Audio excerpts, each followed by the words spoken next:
لو بتفكر تجيب حيوان أليف، أكيد أول حاجة هتيجي في بالك هي القطط أو يمكن الأرنب. طب أنهي أحسن؟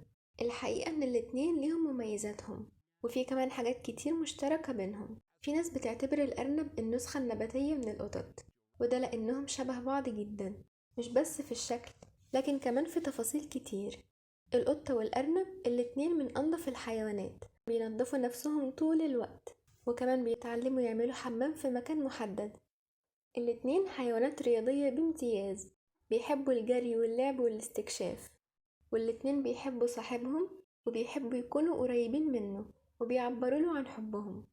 طيب أجيب قطة ولا أرنب؟ عشان تعرف تختار الحيوان المناسب ليك لازم تعرف الفرق الأساسي بينهم. القطط مصنفة في الطبيعة إنها حيوان مفترس، يعني بتعرف تصطاد وتدافع عن نفسها. أما الأرنب العكس تماما، حيوان فريسة، حساس وبيهرب لو حاسس بخطر.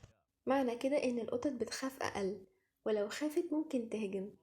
أما الأرنب لازم تكسب ثقته، ولما يطمن لك هيعتبرك جزء من عيلته ومش هيسيبك لحظة. الفرق التاني هو طريقة التواصل.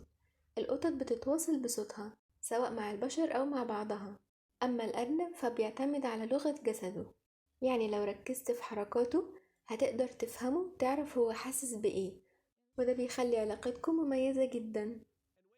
الأرنب ممكن يكون اختيار مناسب أكتر لو بتحب الهدوء، يعني مش هيصحيك من النوم لأن ما عندوش صوت أصلا.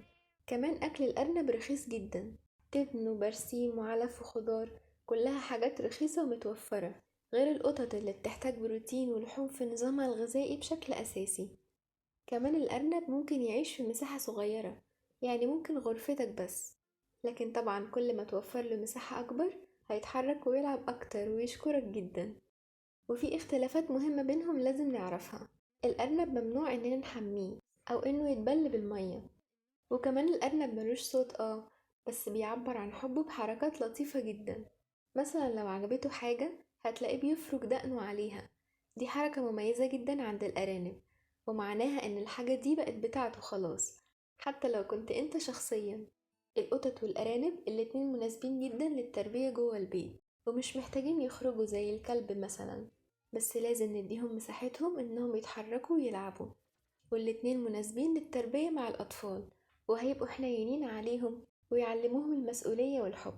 وكمان الاتنين بيحبوا الدلع جدا وبيعرفوا يطلبوا الاهتمام، وأذكياء جدا ويقدروا يتعلموا ألعاب وحيل بسيطة. كمان عمرهم الافتراضي قريب من بعض، لأن الأرنب مع الرعاية والاهتمام الصح ممكن يعيش 10 سنين وأكتر. ومفيش إحساس أحلى من إن حيوان فريسة طبيعته الخوف والحذر يثق فيك ويختار بنفسه إنه ينام مطمن جنبك. ولو لسه مش قادر تختار، في حل بسيط، ممكن تربي الاتنين مع بعض. في ناس كتير مربية قطط وأرانب سوا، أهم حاجة التعارف بينهم يكون بالتدريج، وإنك تكون قريب منهم في البداية، وإن الأرنب ما يكونش صغير قوي بالنسبة للقطة. ومع الوقت ممكن تشوف أحلى صداقة بين أحلى وألطف كائنين. في النهاية، سواء اخترت أرنب أو قطة، المهم تعرف شخصيتهم واحتياجاتهم وتديهم الحب والرعاية اللي يستحقوها. كل واحد له مميزاته، وأنا بصراحة بحب الاتنين.